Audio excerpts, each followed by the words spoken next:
really a pleasure to have the likes of Wendy sitting right here beside me. And in fact, Wendy, I'll start off with you to kind of set the scene.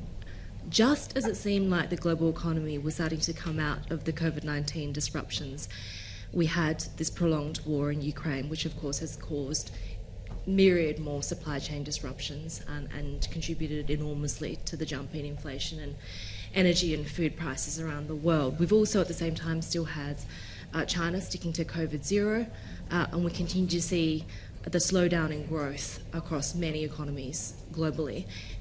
Is there any good news? Because we have the WTO now saying that global trade is likely to slow into next year. We know a lot of these forecasts tend to be more lagging rather than leading.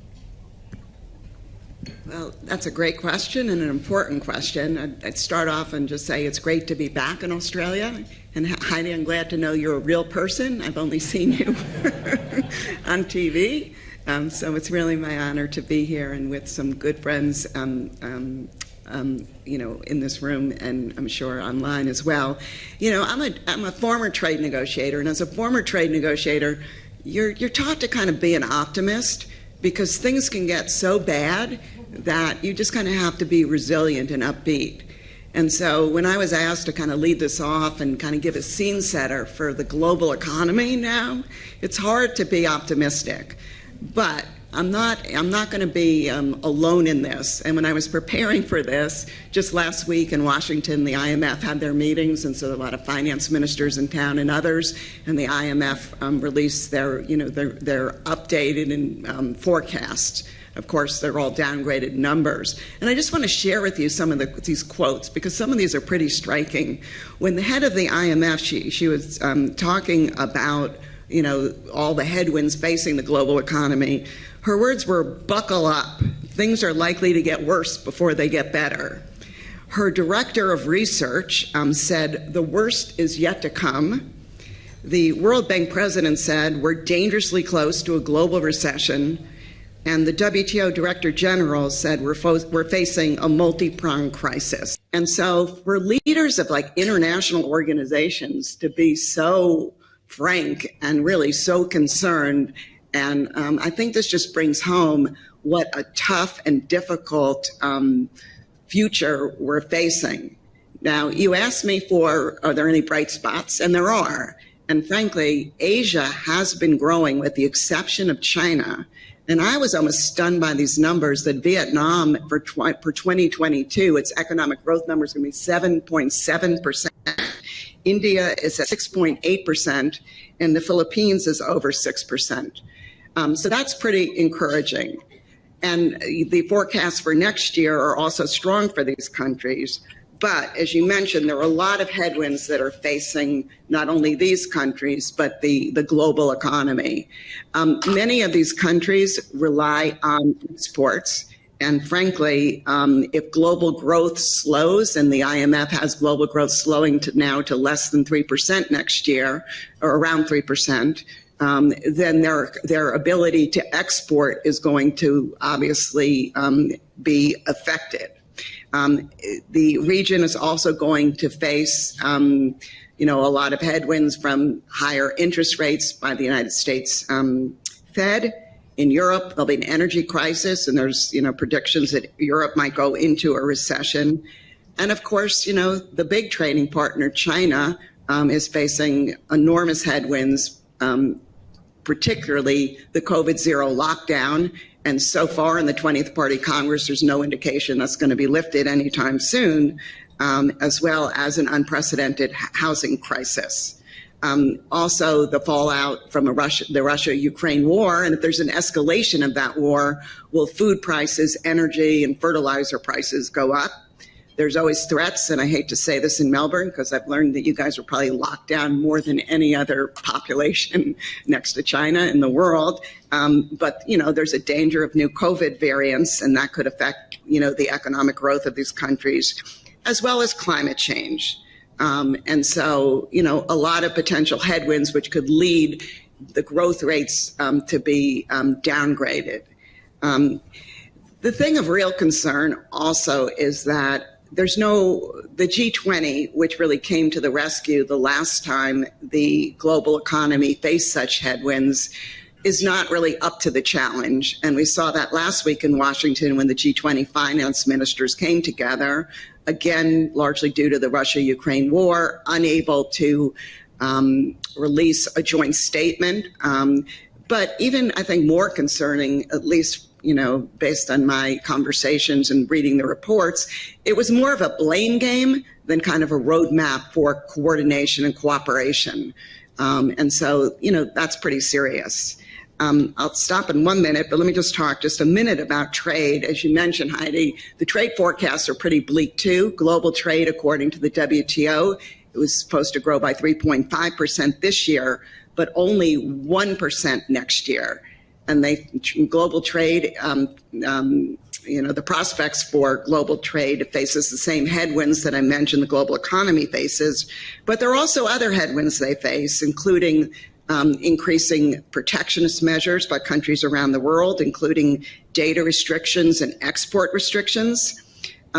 There's a whole slew of economic security measures being implemented by the United States and many other countries. There are economic coercion measures that are also being applied. And there are increasing self-sufficiency policies as well. And of course, the whole issue of reshoring, and I'm sure we'll get into. So that's the bad news. But one thing when I learned through my meetings in Australia this week is that even though from a U.S. perspective, we're not ready to enter and to participate in negotiating new trade agreements, countries like Australia in the region continue to be enthusiastically pursuing such negotiations. And just yesterday, Singapore and Australia announced or signed, I guess, a new green economy agreement, which could be a model for expanded agreements in the important area of environment for the future. So let me just conclude here. If I was negative about the G20's ability to deal with the global economic situation, I'm also pretty pessimistic about the ability of the World Trade Organization to deal with a lot of what's going on in the in the trade area, and we can get more into that as well.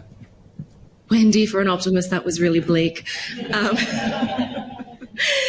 James, are you more upbeat? Because obviously one of the main drivers of the risk of a global recession is the fight against inflation. And there's, of course, the old adage that the best cure for inflation is a recession. Is that inevitable? But we are in basically what the Reserve Bank of Australia highlighted yesterday in one of the most synchronised, broad-based and aggressive monetary policy tightenings seen in recent decades. And we should expect more of that through the remainder of this year, and depending on the country, perhaps some more in 2023. So even though we know that this is the outlook, because of the inflation challenges, which are different between each country, we're going to see some diversification or bifurcation in the policy responses, but we're still going to see more of that tightening before before things get worse.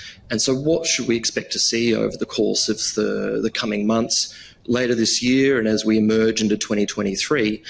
That increasing focus on the risk of monetary policymakers perhaps miscalculating, going too far in this inflation fight, and as we do have this dismal growth outlook, that's something that is likely to create further volatility in financial markets. I think we've only seen a taste of that so far, and as that happens, as demand begins to soften, which is what monetary policymakers are intending, we're going to see that confidence and that uncertainty spreading across into businesses. It's already there for consumers. And so what does that mean for the Main Street? Well, it means that policymakers are going to be finding themselves with perhaps whiplashing from tight labour markets, which in many economies have been the story for this year, becoming a lot looser next year with unemployment rates starting to creep up. And so that's going to be one of the, I guess, things that unfortunately one of the bad news or the evolution of the bad news story as we go forward into the new year, moving from inflation, and as growth slows, that tight monetary policy begins to have its well-known long and variable lag effects on economies, beginning to see those unemployment rates creep up next year. That's the story I think we're emerging into over the coming months. The backdrop, Wendy, is of course we continue to see these signs of deglobalization efforts, right? As James mentioned, as these governments are dealing with increasing domestic challenges, is the temptation that we'll see more protectionism, more nationalistic trade policy. How does that kind of play into the fact that we're also seeing this threatened decoupling between the US and China's economies? Do we see a decoupling? Do we see a splintering when it comes to global trade?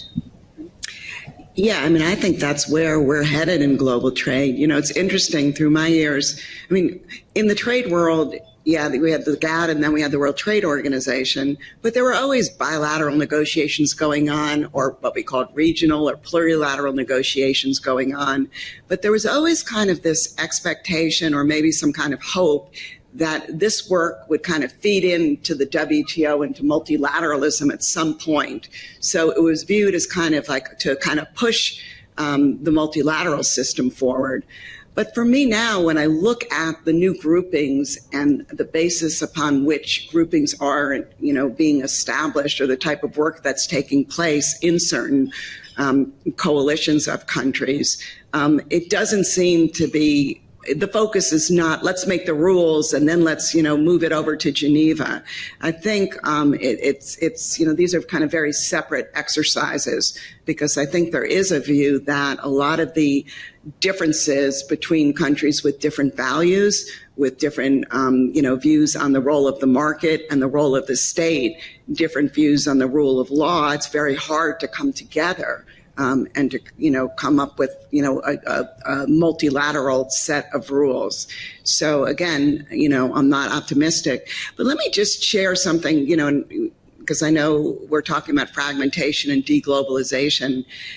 From the United States point of view, just 2 points I'd like to make.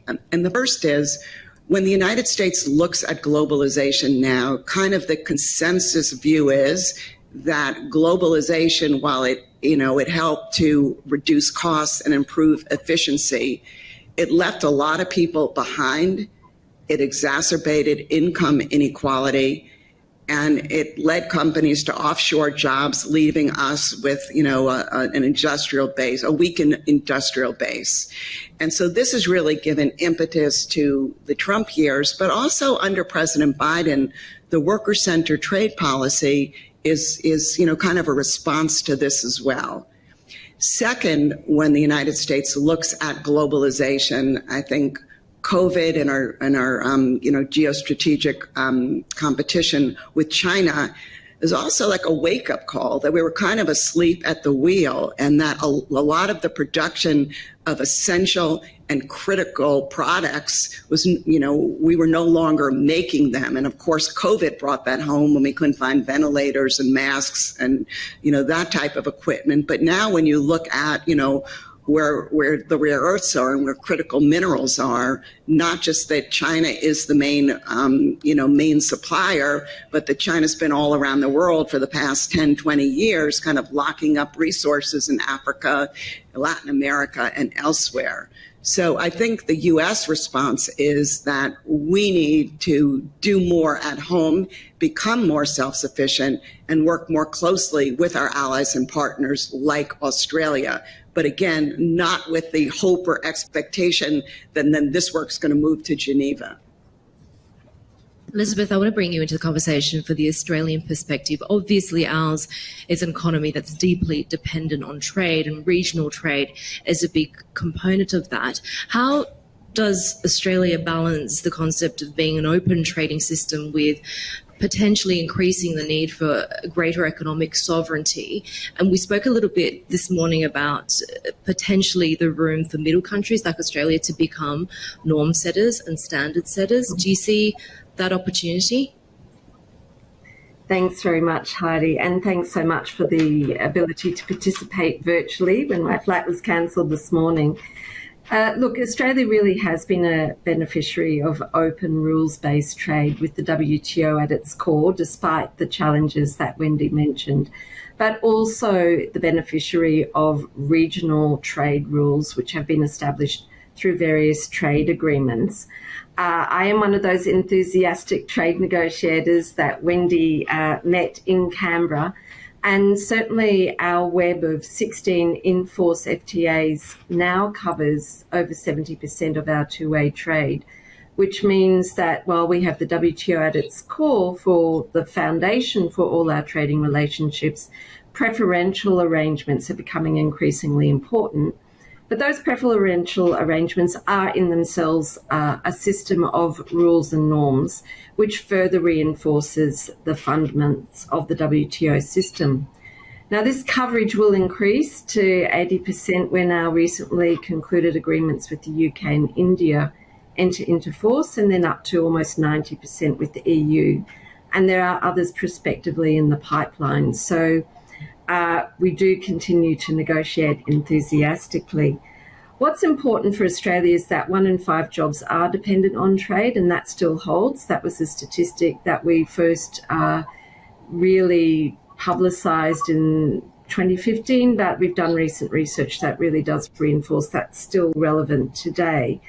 We do have major export interests, so it is very much in our interest to maintain and reinforce an open rules-based system to ensure certainty and a level playing field for our exporters and businesses.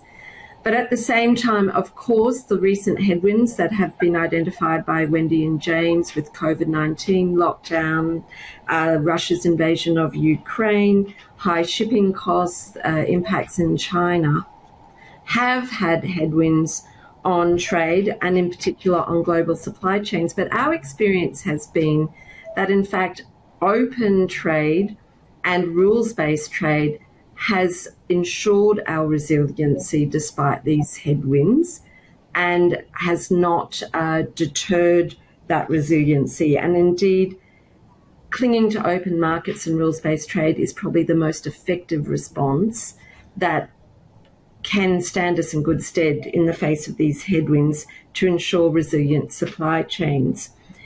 That's because open trade helps suppliers diversify not only their markets but also their products to prepare for the eventuality of global supply disruptions, and then to find alternative markets in the face of actual supply disruptions. And that's what we saw very much during the pandemic. But of course, supply chains must be viable commercially, and any decisions to keep or maintain those supply chains must be done by business. They cannot be imposed by government. But we do work with our overseas network to identify emerging supply chain risks and to develop measures to mitigate these risks. In terms of norm setting, I think there is a role very much for Australia to play, particularly in the region.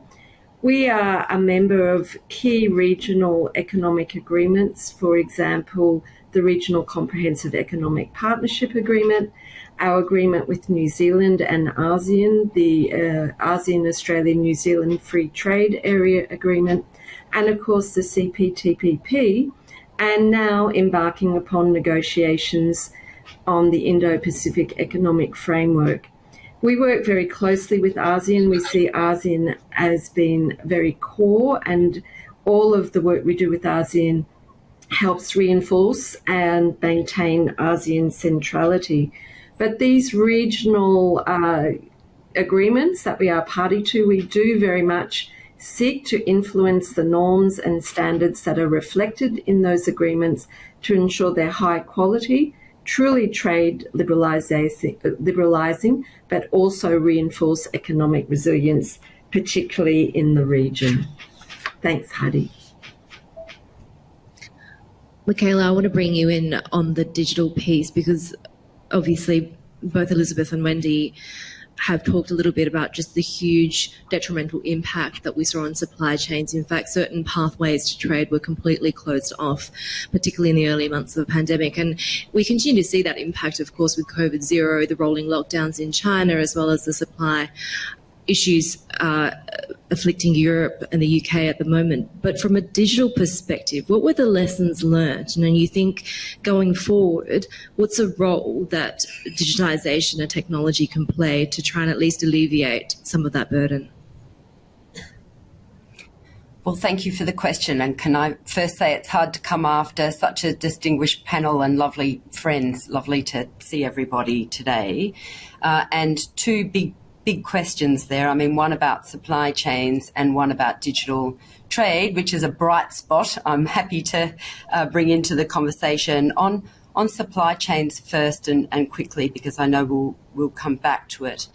Digital technology has an important role to play in helping address supply chain challenges, reducing the cost of business, improving connectivity, enabling small businesses to be created and to scale. But just a reminder, it's also impacted by supply chain issues, and we only need to think about critical minerals that Wendy mentioned, semiconductors or cybersecurity for a minute to recognise that. And that's why Google is investing so heavily in cybersecurity, enablement, in AI, in semiconductors, and in supply chain resilience. But let me come to the bright note of the discussion today, perhaps, which is about digital trade. And one of the things we did see through the pandemic is rapid acceleration in digital transformation, which demonstrated the value of digital trade in facilitating commerce. And the good news in our region is that APAC sits at the heart of the global digital economy. We've got 2.5 billion internet users online in Asia, and Asia is shaping global technology, driving many of the biggest technology trends from e-commerce to payments and on-demand delivery. And global trade is increasingly powered by digital tools and digital technology. COVID has created new converts to e-commerce in particular, so we've seen a distinct change. There were 60 million people in Southeast Asia alone that came onto the internet for the first time during COVID. And of those that became digital service consumers, 9 out of 10 have continued to be digital e-commerce consumers since the pandemic has moved into this next phase. So it's a sustained change. The internet has also helped democratise and made trade more inclusive. And I think that that's important and more sustainable, and with the potential to continue to do that in important ways, providing a platform around the world for businesses to scale and to overcome traditional market access barriers in a cost-effective way. And in the face of inflation and economic headwinds, the ability for digital enablement to reduce the cost of doing business is really important, I think. 97% of internet-enabled small businesses export. And this is quite different to the between 2 to 28% of traditional small businesses that export. And there's a reason for that. And the benefits accrue not only to ICT or tech industry participants, but traditional industries that move into digital trade enablement, from agriculture to healthcare and manufacturing. But the challenge, and I think Wendy mentioned this in particular, is the fragmentation to the rules of the road that small businesses and big businesses now face. Countries around the world have increasingly moved away from the consensus around an open internet and passing many restrictive rules that restrict or fragment the internet, rendering it less secure, less open and less safe. And for example, we've seen Russia's approach to digital sovereignty and internet regulation since the invasion of Ukraine. But we've also seen in the Digital Policy Alert some 1,700 new rules since 2020 that affect digital trade. And that's significant. And one thing for a Google to navigate, but quite another thing for small businesses to try and navigate. And the cost of compliance and anxieties and concerns about how to comply are increasing in that regard. Fragmentation does affect small businesses and smaller organisations, civic organisations, more than big businesses. So when we think about the scale of the opportunity for inclusive and sustainable trade, digital trade has a significant opportunity estimations are $1 trillion by 2030 for digital trade. And for countries wrestling with debt coming out of COVID and facing economic headwinds, that's an enormous opportunity. But this fragmentation, those rules of the road, that is a big challenge. And so Google, for example, is applauding efforts like the Declaration on the Future of the Internet. We're pleased to see initiatives like in APEC, the CBPR, or the Global CBPR initiative, which try and navigate how do you comply with privacy obligations, and those trade agreements that we know the likes of Elisabeth are studiously working on, applauding those efforts. Thank you. And Elisabeth, every time we have a conversation about China and Australia, the conversation starts with China is a key trading partner and an important trading partner. My question is it a reliable trading partner? Because at the same time, while we know these trade flows are lucrative and critical, we've seen some $20 billion of tariffs and bans on Australian goods throughout the course of this relationship. We also know from the trade flow numbers that Chinese demand is weakening significantly. So is this a source of trade that Australia can continue to rely on, or is there an opportunity now for diversification? Thanks very much, Heidi. And my first dot point is China is an important trading partner for Australia and many other major economies in the region. So yes, that still continues to hold, and I believe it will continue to hold. It is just such an enormous economy. It will be almost unimaginable to think that importance will decrease significantly in the near to short term. Of course, there's been economic impacts. James has mentioned, Wendy's mentioned, the lockdowns in China have had an impact on China's economic growth. Q3 GDP figures have not been released, so it's difficult to say how the economy is exactly tracking, but maybe the fact of the non-release is telling in and of itself. And China itself has acknowledged that it's not going to meet its 5.5% growth target for this year. But nevertheless, exports are up year on year, and that might provide some support. And indeed for Australia, last year alone, our two-way trade with China was, in goods and services, was over $282 billion worth. That is a record. So despite all these headwinds, our trading relationship with China does continue to grow. Nevertheless, with some of the economic indicators in China, there could be an impact on trade going forward and a weaker demand for Australian exports. But you mentioned diversification, and certainly there have been a number of factors. China's economy and the faltering nature of that economy being one, but also the trade blockages that you mentioned in relation to about $20 billion worth of our exports is another that has really prompted exporters to think seriously about trade diversification. That is because it has highlighted, those factors have highlighted the risks in market concentration and really highlighted the importance of diversity of markets and in products and services that Australia exports and imports, I might add. So our starting point from a government point of view is that any decision to diversify is essentially a business decision. That is one for businesses to make. But we in the government are focused on assisting the Australian government to build resilience through trade diversification, through a number of factors. I've mentioned our network of 16 FTAs, and those create opportunities for exporters to take advantage of. And indeed, we have seen instances where products that have been subject to trade bans in China have found other markets on a preferential basis through the trade opportunities that we had already negotiated in those other agreements. And indeed, we are looking at delivering new agreements. I mentioned UK, India, and potentially others that will increase the opportunities for diversification. So that is a very key plank of the government's trade diversification agenda.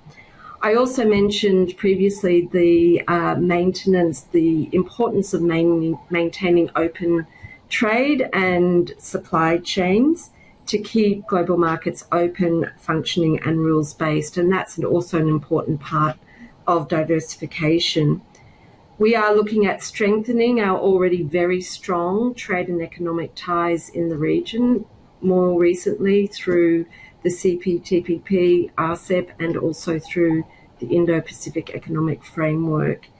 And we are stepping up our efforts to help individual businesses and industries access the new markets and opportunities that these agreements create. And we work very closely with Austrade on that endeavour. What's also helpful, and I guess this ties into the geo-economic aspect of the agreement, is that through our network, our diplomatic network, we can share strategic and political insights to help assist exporters assess risk in certain markets and also to help them identify opportunities.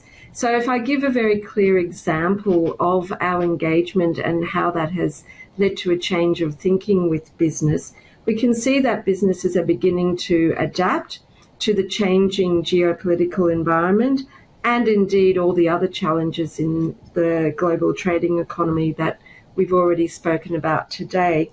And they're beginning to take these factors into account in assessing where to next in terms of opportunities. We've seen that evolution through engagement with business on market blockages that we have experienced or business has experienced with China. When those blockages first were imposed, we found that there was very high-level anxiety in targeted industries and across the broader business community. But then in late 2020, early 2021, exporters started to pivot to alternative markets and really began to acknowledge that some of these blockages might not go away, but nevertheless were seeking new markets. And indeed, of that $20 billion worth of exports that have been impacted, most have found alternative markets. And then more recently, business have been telling us that in fact China's trade blockages, while still a source of significant concern, are secondary to other challenging environments in trade, and we're assisting businesses with that process.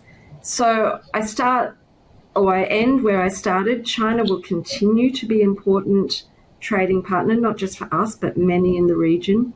We've still had a very strong trading relationship with China, but through our market diversification strategy, we have created opportunities for businesses impacted by certain Chinese trade measures to enable them to find alternative markets, but also to be more cognizant of the risks in dealing not just with China, but more generally with the global risks in the market.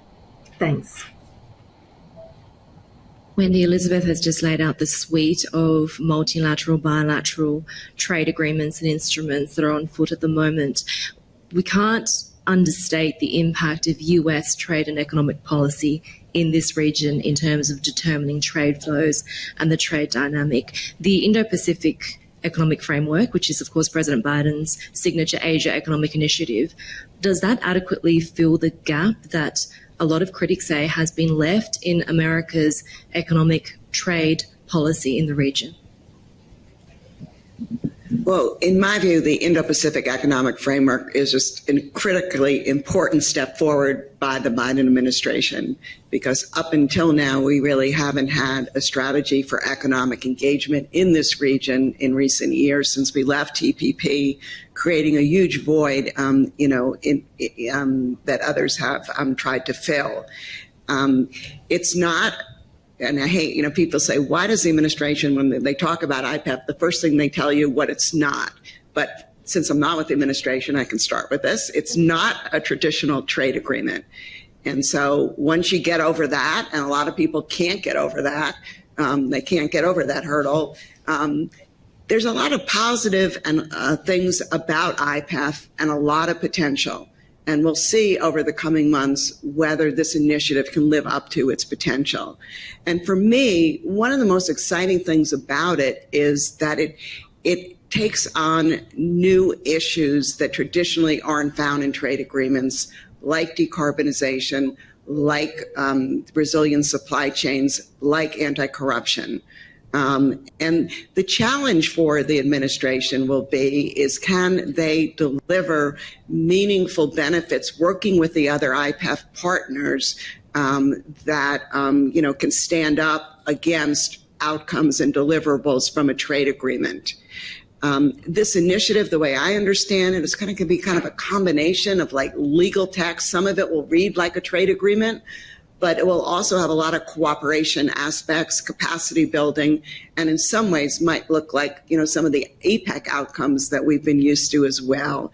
So time will tell, but for me, when I look at this, I just think it's an important first step. And one thing I learned through my years as a trade negotiator is that sometimes it is step by step. And if you can take the first step and you show that something can work internationally, but also domestically, you can allay concerns that you took this step and guess what? Things are going well, then maybe then you can take the next step.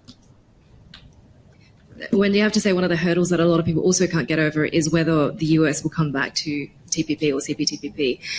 I know your views on this, but should that stance change given that Beijing is back at the table? Early on when I think it's just about a year ago when China applied to join CPTPP, I thought in some ways that would be a wake-up call for Washington and maybe start to get the thinking changing. But I was wrong. I mean, we were in COVID. There are a lot of domestic challenges and just a lot of concerns, political concerns about going forward on trade. And so I don't see in the foreseeable future, I don't see the U.S. returning to CPTPP. I think it's time we start having a conversation about it. But one thing I would underscore that if we were to return to the CPTPP, that's an old agreement now. I mean, one thing I've learned, I'm sure Michaela can talk more about this, the digital trade provisions of CPTPP were based on U.S. proposals like tabled 10, 12 years ago now. And so there is a need to update this agreement to reflect changes in technology.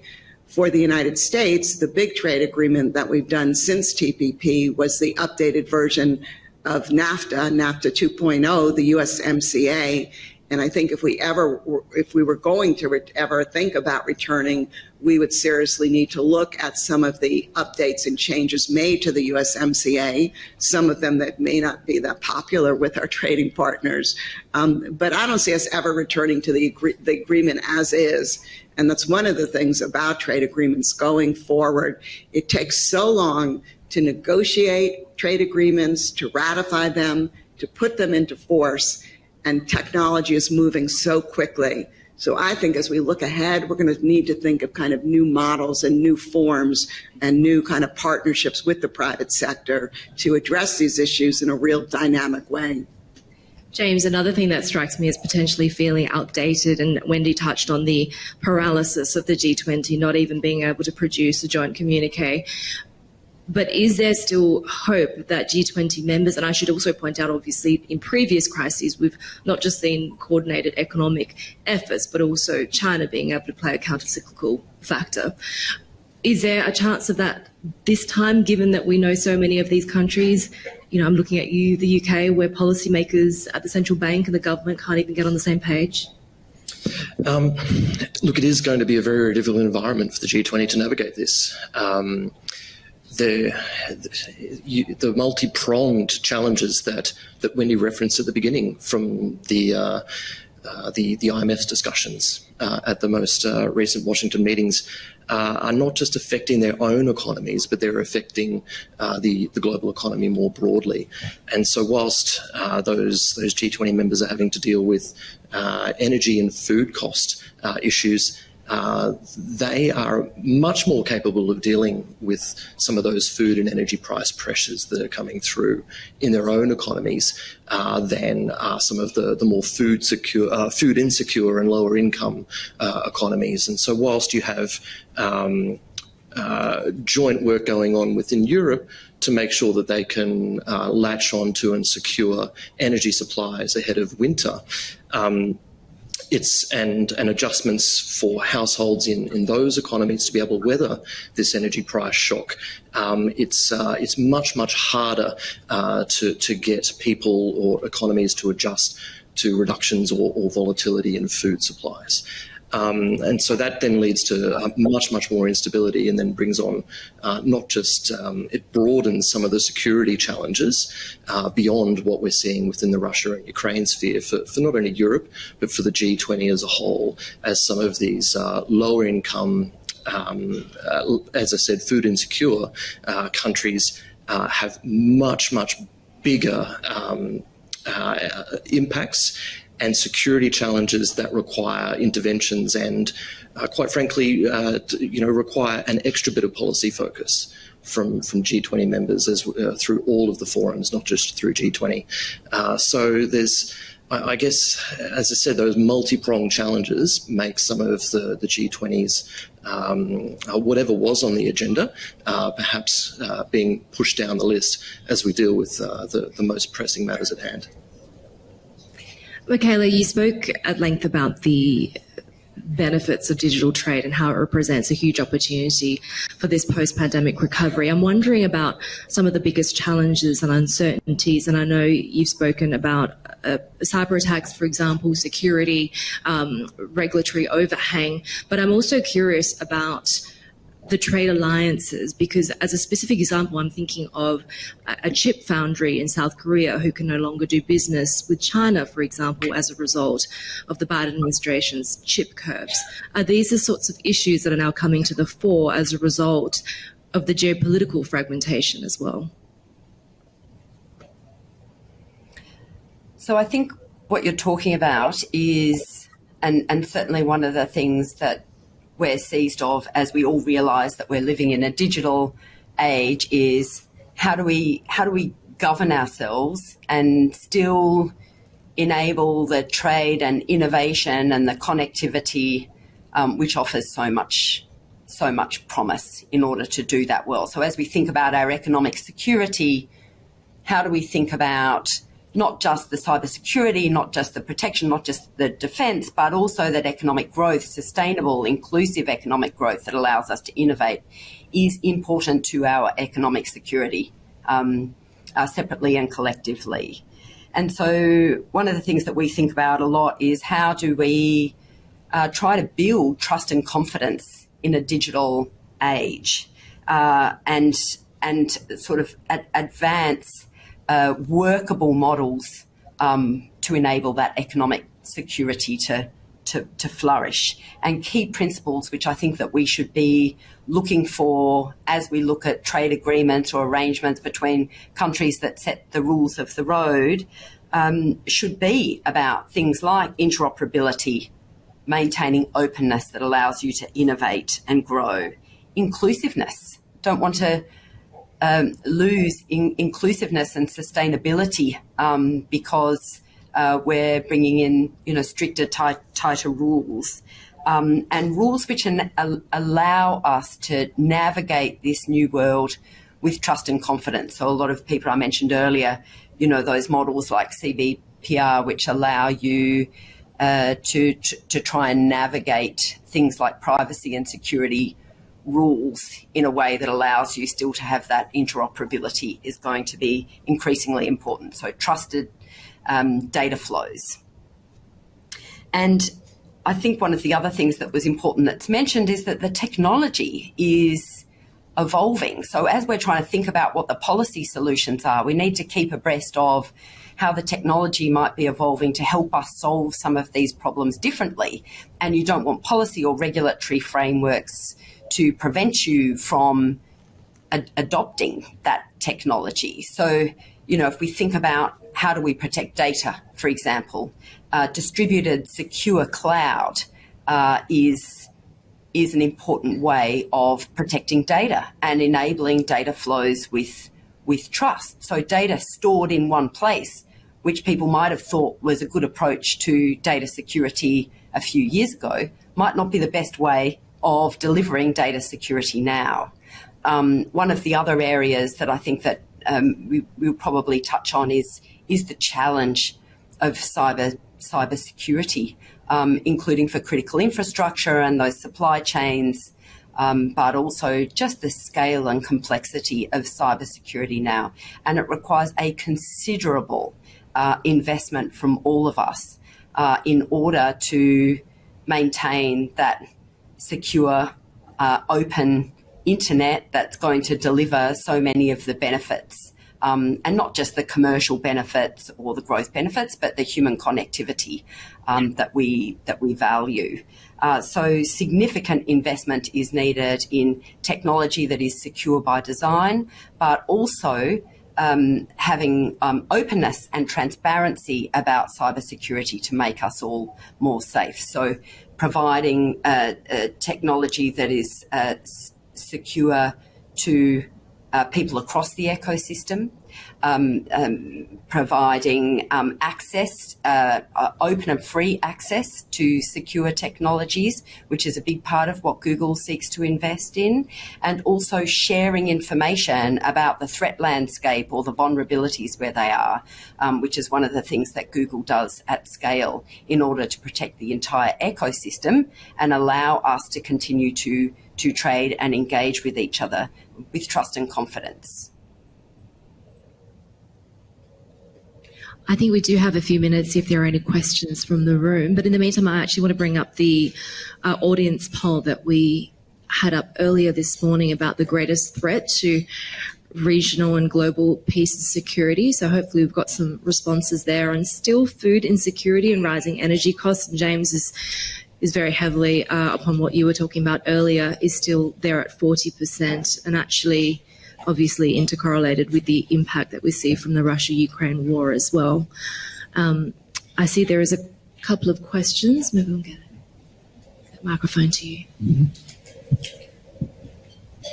Thank you. My name is Judy, and I'm a young professional interested in developing trade and negotiation skills.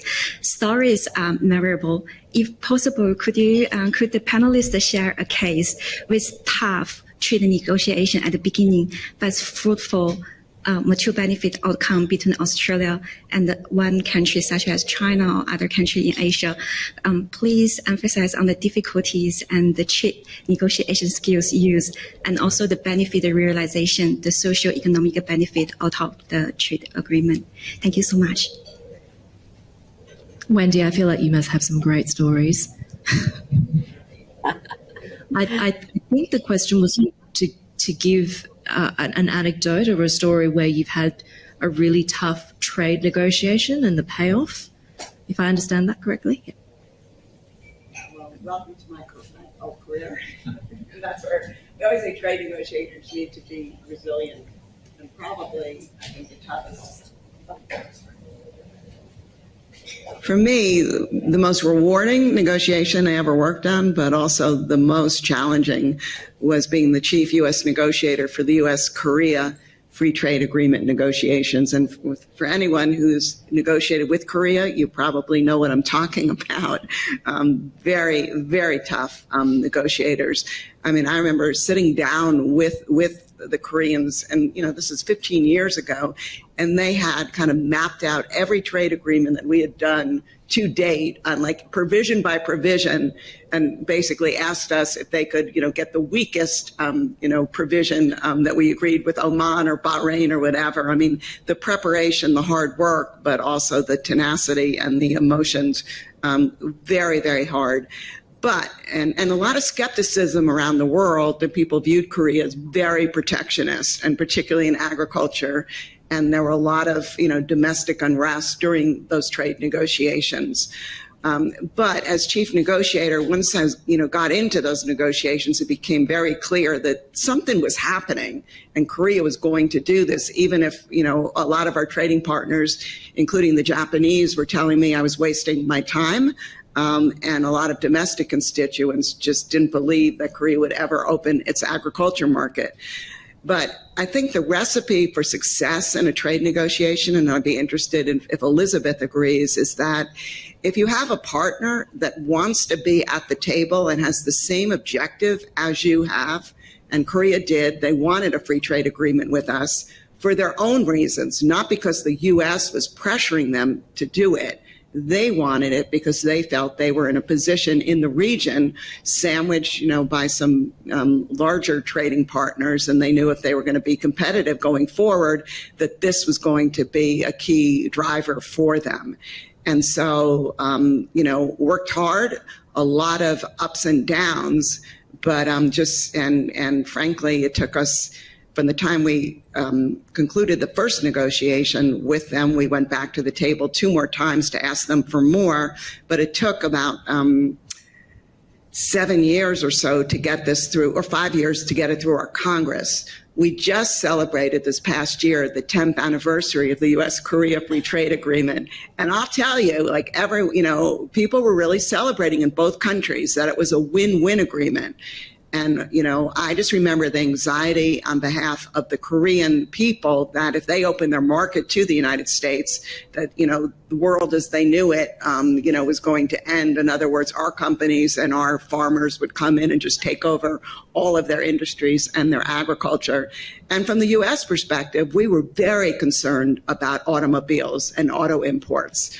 And now, as you can see, we're working closely with Korean companies, both batteries, autos, et cetera. So a real win-win. Trade has gone up, investment's gone up, but the business ties have also strengthened. And I attribute a lot of that to the U.S.-Korea Free Trade Agreement because we built the infrastructure. The governments can build the infrastructure and the environment, but it's the companies and the workers that have to take advantage of it.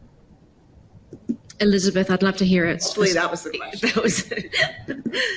That was a great story. Elisabeth, I'd love to hear one from you too. Sure, no, and Wendy certainly touched on one of the key sensitivities in, I think, every trade and negotiation that Australia participates in, and that is agriculture, because, of course, Australia is a major agriculture exporter.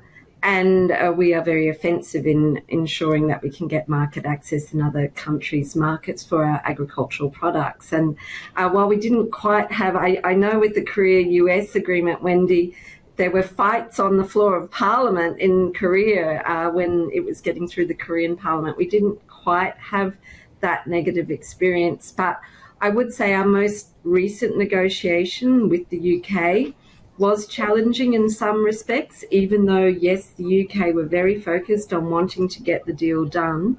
But the backdrop of that agreement, of course, was the UK's exit from the EU and the experience that UK had with negotiating their withdrawal agreement from the EU did bring some hangovers into our negotiation. And so we always did have to point out that what we were seeking was a mutually beneficial outcome, not a zero-sum outcome.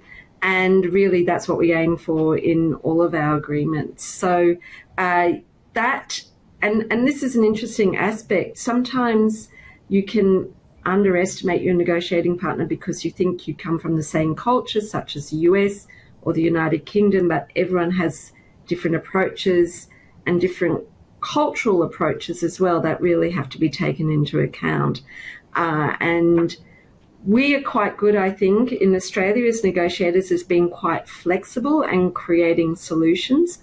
And that has certainly been our experience with many of the negotiating partners. We work with negotiating partners to create solutions and try and bring out a mutually beneficial agreement.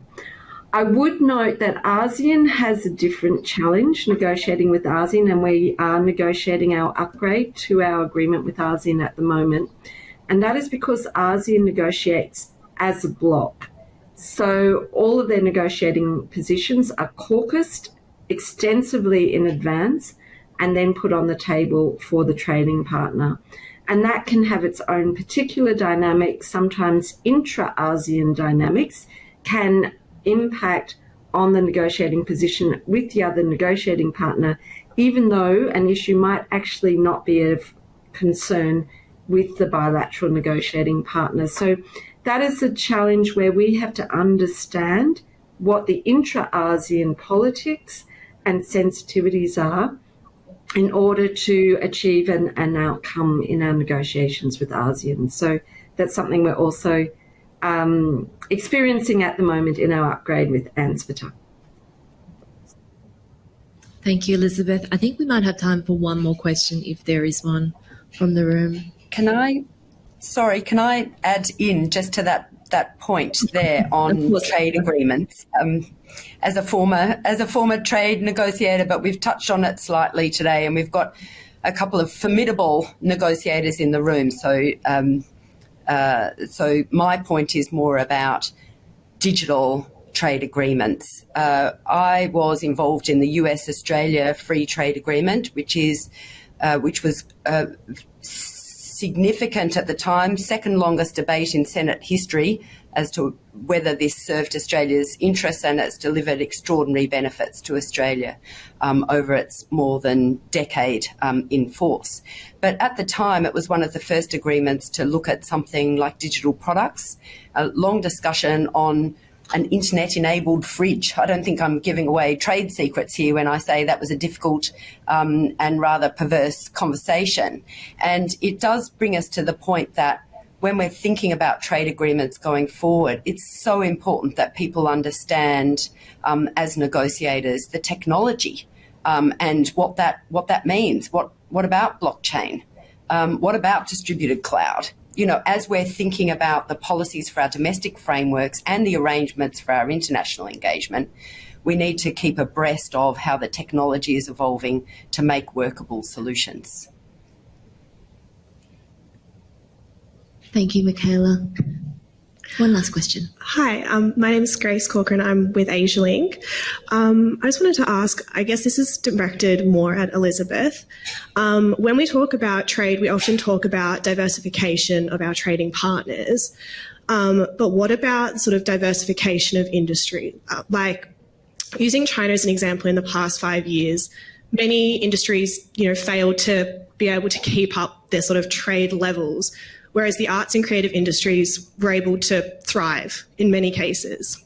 So I guess my question really is, what do you see as the role of the arts and creative industries, improving trade relationships and economic development? And I guess touching on your point, Michaela, about building that trust and confidence.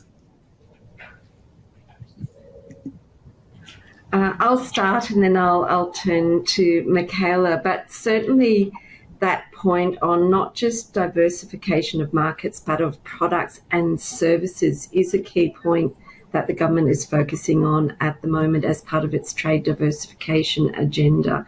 And services in particular are increasingly important. That includes movement of people, mobility, movement of artists, protections or provisions that we can negotiate to ensure reciprocal rights for artists, for example, is a key provision now in our trade agreement with the UK, or a commitment to enter into the Hague Agreement on designs. These are all ways in which trade agreements can help support the diversification of our services exports. And we do have to remember that Australia is actually a services-based economy, although that's not actually reflected in our trade profile. Our key exports are still goods, still commodities, but actually very high up there are our education and tourism services. So when we negotiate comprehensive trade agreements, we do look very closely at services sectors, as well as the mobility of people to support delivery, cross-border trade and services, and to support investment. So all of those provisions are interlinked. I would say with the UK, for example, we also look specifically at the creative industries in terms of negotiating alongside our free trade agreement an upgrade to our co-production agreement, our film co-production agreement. So we do try and consider different industries that could benefit from an improvement in our more general trade and economic relationship. Michaela? Well, one of the things that hasn't come up today, but which is so important, is not just the trade agreements themselves, but all of the work that we do on capacity building as governments and as companies. I mean, if we're in a digital age, cyber awareness and digital literacy and digital skills are absolutely vital for everyone across the ecosystem in order for them to seize the opportunity. So the work in APEC the work of Australia's official development program. These things are really important. And for Google, I mean, we are significant investors in skilling. So we've trained 50 million people in digital skills, more than 50 million people in the last 5 years. And we see this as absolutely fundamental to ensuring that everybody has the opportunity to participate, and not just in the economy, but to continue to keep abreast of all of the opportunity that a digital age offers, and be able to connect with each other. So I think just touching on that skilling is a huge part of what we should be thinking about as part of all of our endeavours. If I can just add to that, because I think that's a really important part. And when I think about the Indo-Pacific Economic Framework, and one of the major criticisms of it is that the United States is not prepared to, cut tariffs. And then the question is, what the number of participants, particularly in Southeast Asia, say, well, what's in it for us then? And I think capacity building is going to be critical. And I know that our two governments are working very closely in that regard. But, when I think of capacity building, it had to deal more with, meeting with government regulators and, building a regulatory system, helping their customs officials. But when it comes to the digital work, I just couldn't agree with you more that it's really got to be a public-private partnership. And I know that the United States is really working closely with Australia and with the private sector and other partners to really up the game on capacity building to make the IPAF more compelling for those who are questioning its value. I think that's actually the most optimistic note that we've hit all this hour. So I started and told you I'm an optimist. We'll have to leave it there. There's so much to talk about. But thank you so much for all our panelists for this discussion.